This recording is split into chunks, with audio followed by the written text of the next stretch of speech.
তাহলে এই যাওয়ার মধ্যে কি কোনো সময় বোঝা যাচ্ছে? কোনো সময় আছে? ইজ এর এনি সময়? কোনো সময় নেই তো। আমি এবার আমার বদলে আমি তোমাকে বললাম তুমি স্কুলে যাও, এর মধ্যে কোনো সময় আছে?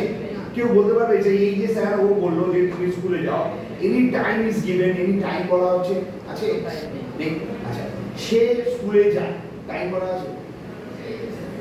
নেই তো। তাহলে এই যায় শব্দটা দিয়ে V1 দিয়ে, দ্য ফার্স্ট V1 ভার্বটা দিয়ে কোনো টাইম বোঝাচ্ছে? অনির্দিষ্ট, ইনডেফিনিট, কোনো টাইম বলা হচ্ছে না। তাহলে আমরা জানি টেন্স মানে the time of the verb. প্রথমে আমরা বলেছিলাম টেন্স হচ্ছে ভার্বের সময়। তাহলে এমন একটা ভার্ব আমি পেলাম, এমন একটা ভার্বের একটা ছবি পেলাম যেটাতে সময় বোঝা যাচ্ছে।